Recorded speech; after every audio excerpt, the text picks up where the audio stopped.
Alderman Clee. Here. Alderman Clemmons. Here. Alderwoman Timmons. Here. Alderman Moran. I'm here. Alderman Govea is here. Alderman Thibodeau. Here. All right. First item is public comment. Is there any member of the public who wishes to address the committee? I don't see anyone.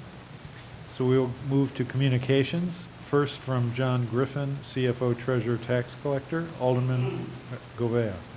In regard to purchase, 2024 Chrysler electric plug-in van vehicle is approximately 12% higher than the approved amount. Pardon? Okay. So if there's no objection, we will place that on file. And I don't see anything. Next communication from Amy Gerard, Purchasing Manager, Alderman Govea. In regard to purchase of an electric van in the amount of $48,826 funded from 81500 vehicle/surf, I'll make a motion to accept, place on file, and approve the purchase of a 2023 Chrysler Pacifica electric plug-in van for use in the Recreation Department from Allen Mello Chrysler in the amount of $48,826. Funding will be through Department 177 Parks and Recreation, Fund 81500 vehicle/surf.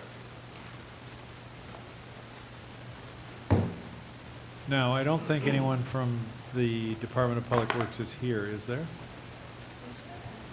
They might be online. Is there anyone online? I don't see anyone. How you doing? Oh, here. Oh, okay. Mike Rush. Okay, Mr. Rush, thank you. You didn't rush to come on, that's for sure. Sorry, I was having a little bit of technical difficulty this evening. Good evening, everyone. This is a scheduled surf purchase to replace one of our recreation vehicles, which is a 2010 Ford Fusion Hybrid. The mileage is currently at 49,000. The vehicle is showing signs of corrosion to the cab, the frame, and the suspension. This vehicle has also been having some related emissions issues with the hybrid battery. The replacement for this is we've decided to go with a Chrysler electric plug-in van, which is a little bit bigger than the four-door sedan that the Recreation Department is currently using. We felt that this was better to upgrade this to give them a little bit more flexibility to move equipment around to all the events that they do, you know, like with tables and chairs to set up their events, basketballs and whatnot. Like I said, it is a scheduled surf purchase.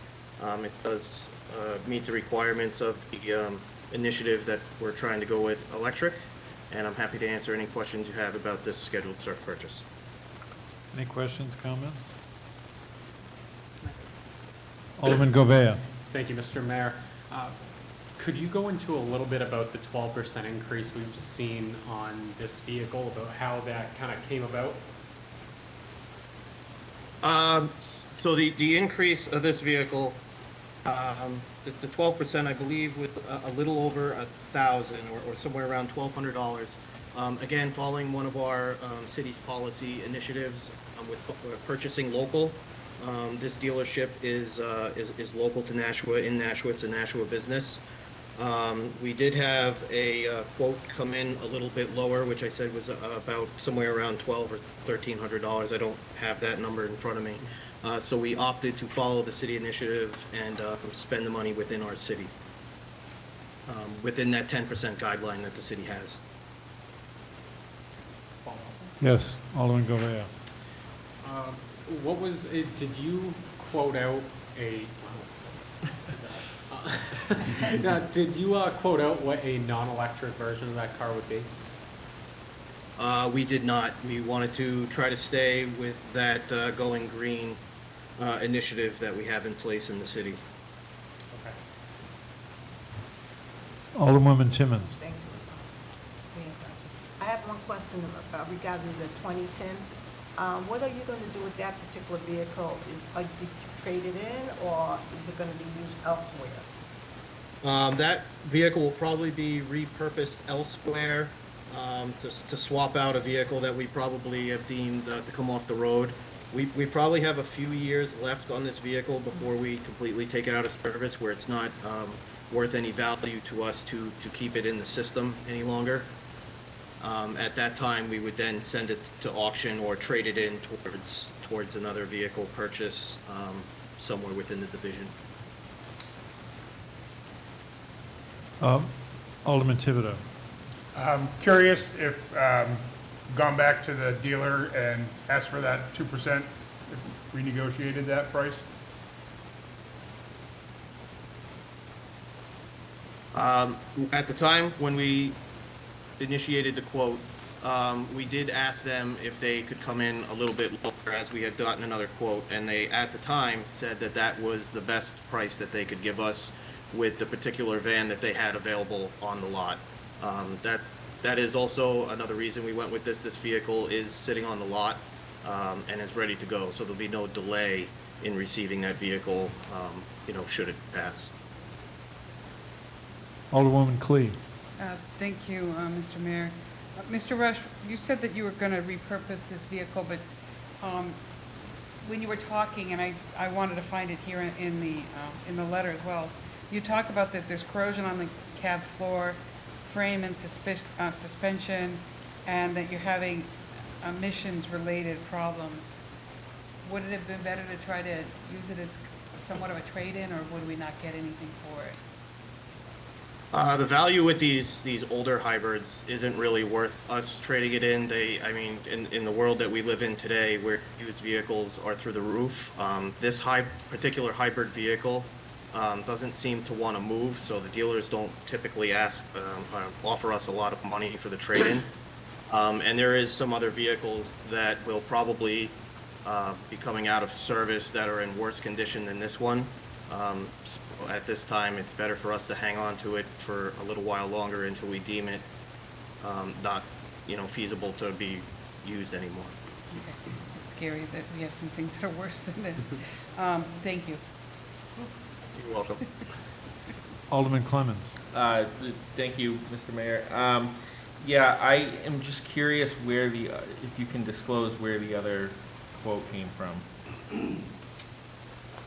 I don't have the other quotes in front of me. I believe we went through Contemporary Chrysler out of Milford.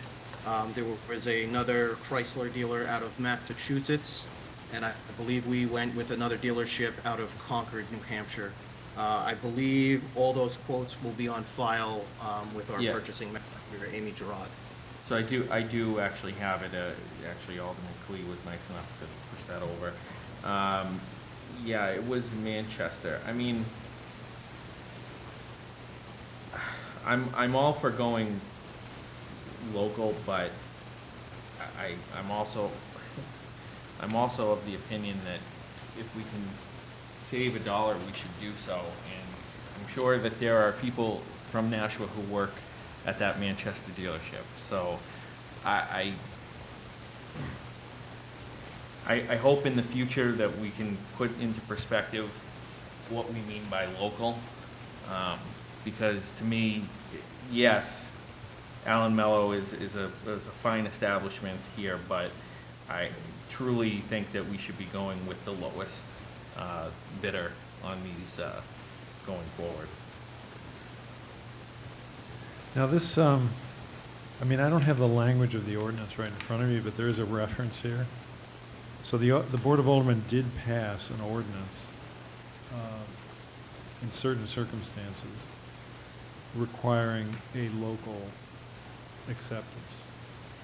So I think Mr. Rush is at least trying to follow, a law that is currently in place. This isn't just him deciding that he wants to help local businesses.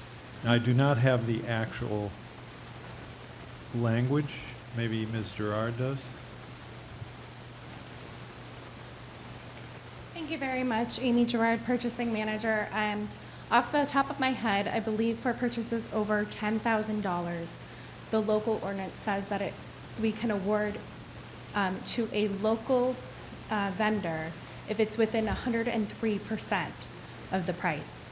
And that Allen Mello is within 103% of Bonneville and Sons price out of Manchester, New Hampshire. And this is Ms. Gerard, Purchasing Manager. So it's not his discretion. He's looking at this and he's trying to implement. No, I, Now, maybe this was done, I'd say, 10 years ago, maybe it should be repealed, but it is there. Yes, Alderwoman Clee.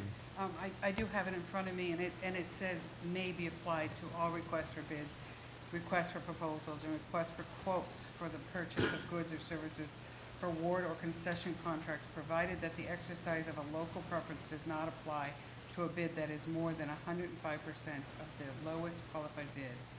If the lowest qualified bid is less than 10% or more than 103% of the lowest bid, if the lowest qualified bid is 10%, $10,000 or more. I don't, maybe I'm just reading this wrong, but it says may be applied to all requests, local preferences. I don't think it says shall.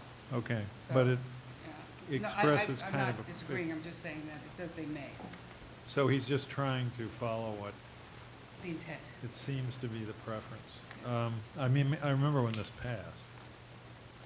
This was a Ken Siegel deal, if you might remember. So there it is. Alderman Clemmons. yeah, no, I do remember, and I was not on the board at the time, but I don't agree with it, and you're right. I think that we should probably relook at. I'm all for going with local folks, but local folks should also try to give their city government a discount, because they want to do business with the city of Nashua as well. So that's a two-way street. So I'm not putting anybody to blame here.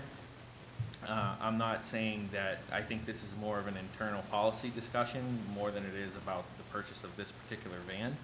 But yeah, I'm gonna look into that going forward. Alderman Moran. Thank you, Mr. Mayor. I do agree with Alderman Clemmons regarding defining more what is local. That's a conversation for another day. In this particular matter, too, you also want to look at that it's about $1,000 difference, and it's ready to go, and can be in place sooner than the other vehicle. Because also when you look at the price of things, you have to look at the fringe of it all, and while we may be paying an upfront cost of $1,000, it will probably mitigate costs by getting it in place sooner. And I think I can't agree more with Alderman Clemmons regarding where's the radius, but we also should look at all the factors, especially if we want to look at redoing the ordinance. All right, anyone else? Alderman Govea. Thank you, Mr. Mayor. I guess my holdup here is, I'm reading the communication from Mr. Griffin. So it's an increase of about $5,200 is what we're looking at. And we didn't price out the gas version of this type of car. Since we're already over budget on it, I think I would have liked to seen the numbers on what that would have been to try to keep it under as close to that budgeted number that we had instead of going over. And at the end of the day, it's still 12% higher. And reading the communication, we do have the money for it, obviously, but it's all money inside the SURF that could be used on another vehicle. I'm just having some hesitation over kind of getting around that right now. Alderman Clemmons. Thank you. I appreciate those comments, and I appreciate that. What I will say is that you have to look further out, because the electric vehicles, they don't have to do oil changes, right? So in maintenance regards, we have less maintenance. They're able to stay on the road longer because they're not in a maintenance shop. And in addition to that, they tend to last longer when you're using them in the way that this van would be used, meaning like city travel, things like that. So that I think, in my personal opinion, is that yes, it's cost more upfront, but in the end, we're probably going to save the department and the city a lot more money in the long run. So it might detract from another SURF purchase right now, but if the department overall saves money over the life of this car, then 10 years from now, they're gonna see that benefit. So I think electric vehicles have been around enough that we can prove that. My So my preference is to go with the electric, although I do understand from what you're saying. Maybe we should ask Mr. Rush. Mr. I Rush, would you're like on there, to- right? So could you comment on the cost of maintenance of an electric vehicle versus a gas vehicle? So we've only purchased a few electric vehicles this year, so we're not really seeing the results of that. Statistically, when you look up online and do all the research, you don't have those oil changes every 5,000 miles. These vehicles also are equipped with an electric style motors, which assisted the braking, so you're not wearing your brakes down as much. You're still going to have your tire maintenance, your suspension maintenance, and all your other general maintenance around the vehicle. But you're not spending that on emissions or any kind of motor per se. The electric vehicle comes with a 3-year, 36,000-mile warranty. There's also an 8-year, 100,000-mile warranty on this plug-in hybrid model. I also want to add that this particular model that we're looking for is a plug-in hybrid, so it is not a fully electric vehicle. It's an electric vehicle for the first 32 to 35 miles, and then it has an engine that kicks in and regenerates the battery. So it is a partial electric vehicle. I just want to make sure that we're clear on that. So there is a little bit of maintenance involved, but it is a lot less than a typical gas engine vehicle. Alderwoman Clee. Thank you, Mr. Mayor. I remember last year when we passed the ordinance that said that we were going to try to be as green as possible and so on. And one of the, I don't want to say criticisms, but comments that I made was that I would like to see, so that we can show to the public that we are being as, careful with their dollars and so on. I wanted to see kind of an analysis. I was kind of told that that's a lot of work to try to figure out exactly what it would be, and it wasn't quite as simple as that. I'm not going to stop and vote against this particular purchase. I think it's needed based on, it sounds like, what we have in it, but I really would like to press in the future that we just see kind of what we really all know here is that an electric vehicle is going to have a longer life and less work, but this in particular one is only a partial electric. So it's going to have some maintenance, not as much as maybe a carbon,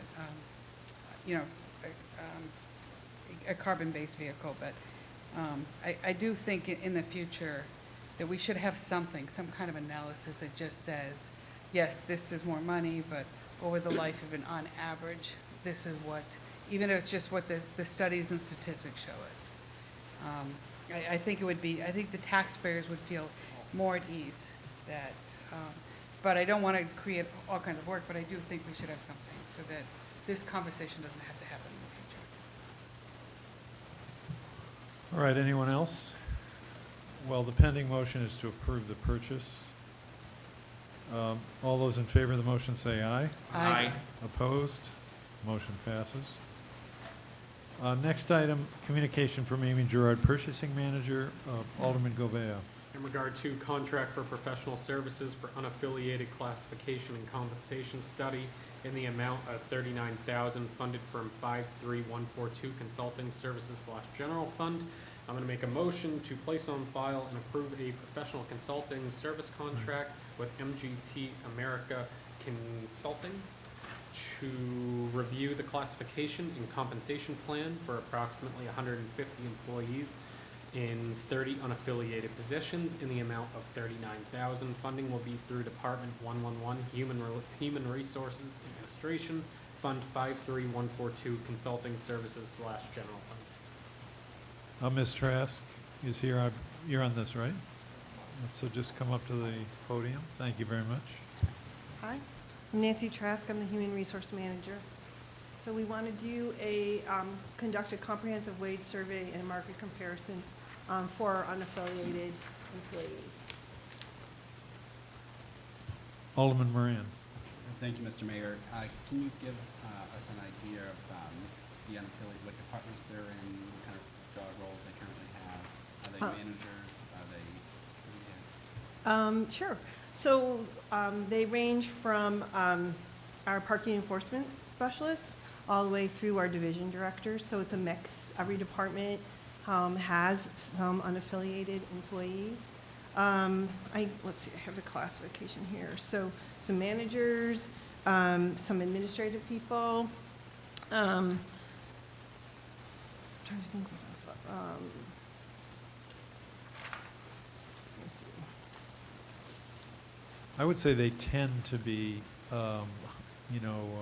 division directors, department heads, people that aren't, that are supervisory and are not in one of the unions representing Right, a number, employees. There are a few administrative, like I would say the legal, paralegals are probably not in it, because that's, or nope, they're in it? the legal department is unaffiliated, public health, But, so the paralegals are unaffiliated? yes. Yeah, so that's considered kind of a confidential job, so that's not part of the union. For the letter, it's 150 employees. Is that correct? Yes, I mean, that's number's gonna flow, but we have about 130 positions that are unaffiliated, and then there's some people in multiple, some positions with multiple people, so it's about 150 employees. And Yeah, 'cause it goes 150 beyond and City Hall 130 as well. unaffiliated. This goes into fire, police. Are those positions included?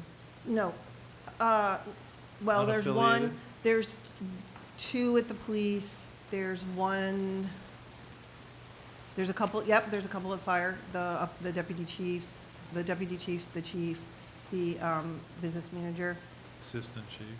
assistant chiefs, and police would be the business manager and special projects. There's some in Public Works as well. Yep, division director, some of the managers, superintendents. Right, so it's kind of across the various divisions. Thank you, Mr. Mayor. Alderman and- Moran. and I appreciate it. And just one follow, so basically, other than maybe a handful of line professionals, it's looking to hire a consulting agency to see if what the division directors and other supervisory staff are being paid comparable to their similar positions in other comparable cities. Yes. Thank you. Anyone else? All right, all those in favor of the motion say aye. Aye. Opposed? Motion passes. Okay, thank you very much. Thank you. Next communication from Amy Gerard, Purchasing Manager. Alderman Govea. Thank you, Mr. Mayor. In regard to multi-year lease for postage machine in the amount of $4,360.68, funded from 54842 postage meter rental / general fund. I'm going to make a motion to approve a 3-year lease with Quardin Leasing for a replacement postage meter / scale and maintenance in the amount of $4,360.96. That's $121.13 per month. Funding will be through Department 150, Police Department, Fund 54842, Postage Meter Rental / General Fund. Hi, thank you. Amy Gerard, Purchasing Manager. The Nashville Police Department has decided to go in a different direction from this contract and is requesting that this be removed and withdrawn. All right, so I move to withdraw. will the maker of the motion withdraw the motion? I withdraw my motion. All right, so we'll pass beyond that. Thank you very much. The next communication from Amy Gerard, Purchasing Manager, Alderman Govea. In regard to purchase of sewer equipment, combination jet / vacuum, sewer cleaner for $535,330, funded from 81500 vehicle / surf. I'm going to make a motion to approve the purchase of one 2023 sewer equipment combination jet / vacuum sewer cleaner from Chadwick Barros in the amount of $535,330. Funding will be through Department 169 wastewater, Fund 81500 vehicle / surf. Mr. Boucher? Is he here, or is this Mr. Rush? I don't know. Yeah, I could speak some towards it, Mr. Mayor, and Okay. Mike Rush can pick up where I leave off. All right, go This is ahead. David Boucher, wastewater superintendent. So this is for the replacement of a vacuum jet truck that we have. These are specialty trucks. They're equipped with high-pressure hoses and nozzles on the front end of the truck, with water pump and water tanks in the back to flush and clean sewer lines throughout the city. They're also with a vacuum pump and debris tank and associated piping to clean out catch basins, also to clean debris out of manholes. It's used inside the facility, the wastewater plant, used out on the street, all our pump stations. This is replacing the 2014 truck that we have that has seen some aging, and it'll be purchased out of the Sourcewell contract. I don't know if Mr. Rush wants to add anything to that. If not, I'll be happy to answer any questions. Any questions or comments?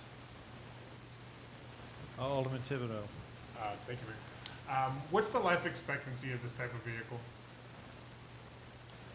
Typically around 10 years, because they do receive a lot of beating, just with a lot of the debris being pulled up, and we constantly replace the hoses, but typically the pumps and vacuum equipment on it gets out of date. They replace them with new ones, new designs, and sometimes they don't fit the current truck they have, but the chassis take a lot of the beating because it's a lot of weight on the trucks.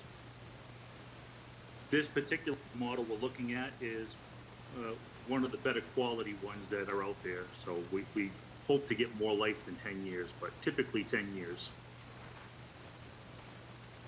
Anyone else? All those in favor of the motion say aye. Aye.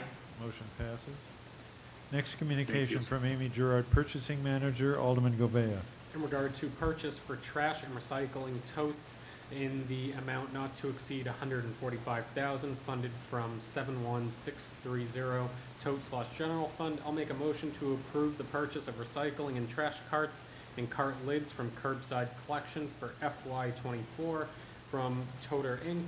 in the amount not to exceed $145,000. Funding will be through Department 168 Solid Waste, Fund 71630, Toter/general fund. Mr. LaFleur, I believe. Yes, sir. Jeff LaFleur, Superintendent of Solid Waste. This is our annual cost that we go for to replace toters and buy recycling carts that we sell to the residents of Nashua. Our toters right now are 21 years old. We're starting, but some of them are falling apart, so these are for replacement parts and for replacing some of the toters that are breaking down. Alderwoman Clee. Thank you, Mr. Mayor. Mr. LaFleur, I keep getting dizzy every time I look up there. How many of these totes will we be purchasing? Well, I like to keep about 1,000 on stock. Okay. Of each, both trash and recycling, so it's more of a replacement as needed. I don't have enough area at the landfill to store thousands of them, so it's just to keep on, replacing what we need. Okay, so it's going to be an ongoing purchase is the way it's going to be. Yes. Okay, and I guess the reason I was asking that was, if I'm not mistaken, we charge the residents, is it like $65 per? It's a $60 charge for recycling carts. 60, and is that cover cost at all, or just part of it? It covers most of the cost. I mean, depending on the pricing, it all goes with the petroleum costs and everything. So sometimes it fluctuates up, sometimes it fluctuates down, but it covers most of the cost. Thank you. Anyone? Questions? All those in favor of the motion say aye. Aye. Opposed? Motion passes. Next communication from Amy Gerard, Purchasing Manager, Alderman Govea. In regard to purchase of one 2024 Nissan Leaf in the amount of $28,176, funded from 81500 vehicle/surf. I'm going to make a motion to approve the purchase of one 2024 Nissan Leaf for use in the engineering department from Patriot Nissan in the amount of $28,176. Funding will be through Department 160 Admin/Engineering, Fund 81500 vehicle/surf. And I think we're back to Mr. Rush, I believe. Michael Rush, Fleet Maintenance Manager. This Nissan Leaf purchase will be replacing a 2012 Honda Civic CNG powered. This vehicle is showing corrosion to the cab floor and suspension, just like some of the other vehicles due to living in the, being in the salt belt. So this vehicle that we replace it with is a fully electric Nissan Leaf. I believe the city currently has four or five Nissan Leafs operating in the city already this year. So this will be an addition to our electric vehicle fleet following the city's clean energy initiatives. Happy to answer any questions you have about this scheduled surf purchase. Any questions, comments? All those in favor of the motion say aye. Aye. Opposed? Motion passes. Thank you, Mr. Rush. Next communication from Amy Gerard, Purchasing Manager, Alderman Govea. In regard to contract for fiber optic expansion in the amount of $102,740.80 funded from 81342 computer software and hardware/ARPA funding. I'm going to make a motion to approve and award a contract to Waveguard doing business as Centerline for fiber optic expansion phase 4 for the development of a disaster recovery site for the city's critical electric infrastructure in the amount of $102,740.80. Funding will be through Department 122 Information Technology Fund 81342 computer software and hazard/ARPA funding. Mr. Misevich? Thank you, Mr. Mayor. Nick Misevich, Chief Information Officer for the City of Nashua. As outlined in my memo, this is Phase 4 of the DR site project, which will establish direct communications between the two sites and also provide additional fiber optic expansion for other initiatives as needed throughout the city.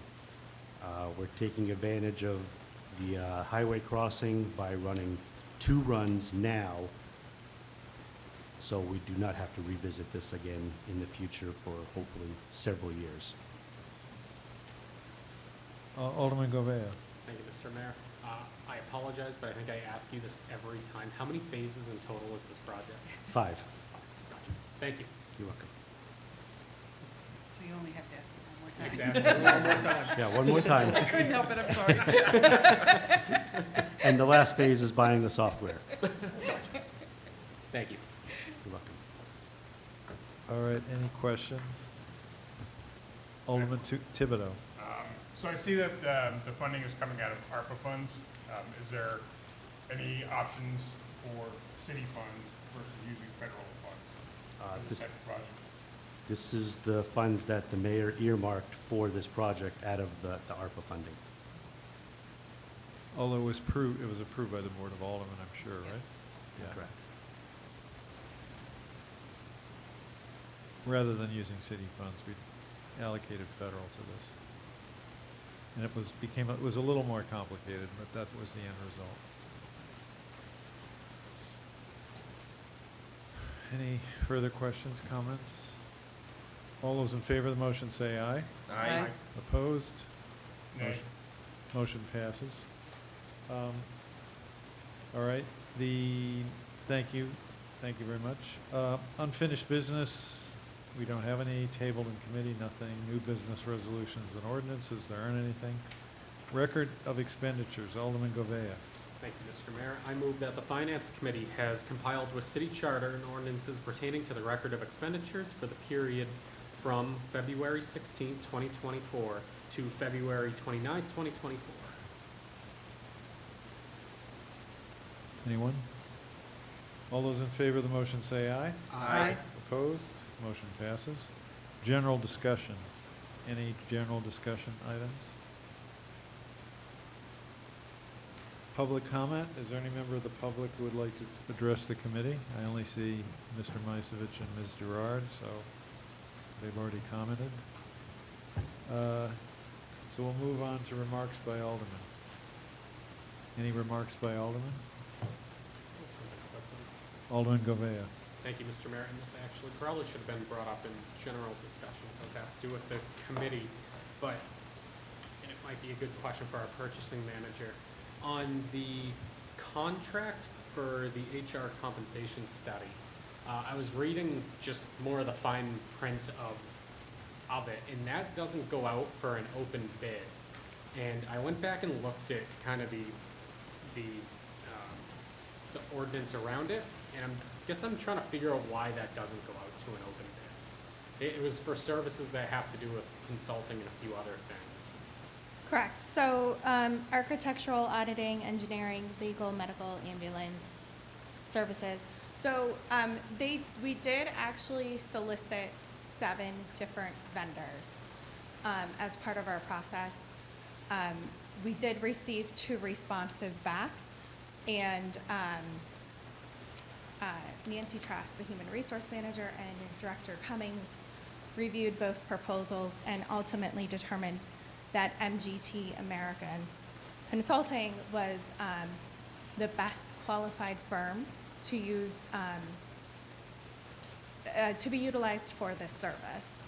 The other company came in and they offered less services and felt that Ms. Trask and Ms. Director Cummings felt that this would offer us the best results and the most inclusive classification and compensation. I believe the other company was only offering a compensation analysis versus this company also was including the classification. And they felt that that was a big value add. Okay. I think my real question is more the rationale behind why that doesn't go to open bid.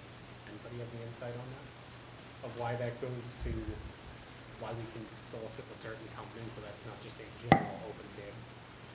Well, We have an ordinance saying that professional services do not require competitive bidding. But he's that's asking for the rationale. Yeah, of the ordinance. rationale behind that So ordinance would be. I would say that it's because when you're dealing with a service contract, the lowest bidder isn't necessarily the best. Their professional qualifications, their ability to do the job is a very significant factor. And in addition here, the proposals differed in terms of what they were offering to do, so that too would be a distinguishing factor. But, you know, if you're going out to get a medical service, especially a serious one, you don't want to go to necessarily the doctor who does it the cheapest. You want the doctor who you think is going to do the best job. So price is a factor, but not the only factor. I think that's the basic rationale. Alderman Clemmons. Yeah, in addition to that too, I know that our practices here, and you testified to that too, is that even though we don't necessarily have to do an open bid, we do go out and we get multiple requests for proposals, so, and I know that that's a standard practice across the board, generally speaking, here in Nashua, so I think we do a good job with that. Alderman Moran. Thank you, Mr. Mayor. The other bid, the other Proposal, yeah. Are both proposals available for requests or posted? Yeah, we can, if you would like a copy, we can certainly get a copy available to you. And so in general, I think nothing that you can resolve. I think we need to do a better job of showing the proposals and why we chose them. Okay, For whatever reason. okay. Not just in this particular matter, but that's something probably be resolved with an ordinance or something. But I'm finding that it can be difficult to get.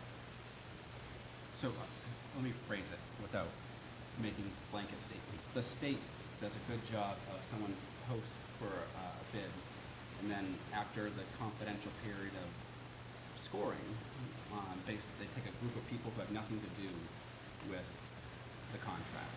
So it's as blind as possible. In Health and Human Services, we'll use that, for example. They score it based on the criteria that the division has set forth, and then the one with the highest points gets the contract or the proposal. And then right afterwards, after the confidential period's over, everything's posted online of all the applicants. And then people can go back and scroll through and see, oh, I guess if you understand what you're reading, you know, I can see why this person or company got the contract. I'm not sure if that happens internally. I'm not in the inner workings of the city, but it'd be great to have like a standardized process. Yeah, that's something we can look into, definitely. Okay. We have an internal scorecard that we do, but it's something that is typically not published, but that's definitely something that we can look into doing. And Yes. and I completely understand that there needs to be a period of confidentiality because you can get some trade secrets, it can be revealing that you want to purchase a piece of property, and if that gets out before it happens, bidder could be at a disadvantage in the business. Right. So I'm not saying that everything has to be right out there right away. So after a period of time, Yeah. someone can go back and say, hey, yeah. So typically with an invitation for bid, because that's based off of the lowest price, we release the pricing within 24 hours. When it's a request for proposal, because there's an evaluation process that takes place in reviewing their references, their referrals, doing an in-depth analysis of the proposal that they submitted. And there we- might be interviews as well. Absolutely, there's interviews that could happen. So there's a lot that goes into it, and that's why we don't release the pricing publicly in that situation. At least immediately. Right. Once it's awarded, we will, Then you would regard it as a public document. correct. So it's a public document, but you're saying it should be on the website. Yeah, I completely agree. There's, just like in negotiating a private business deal.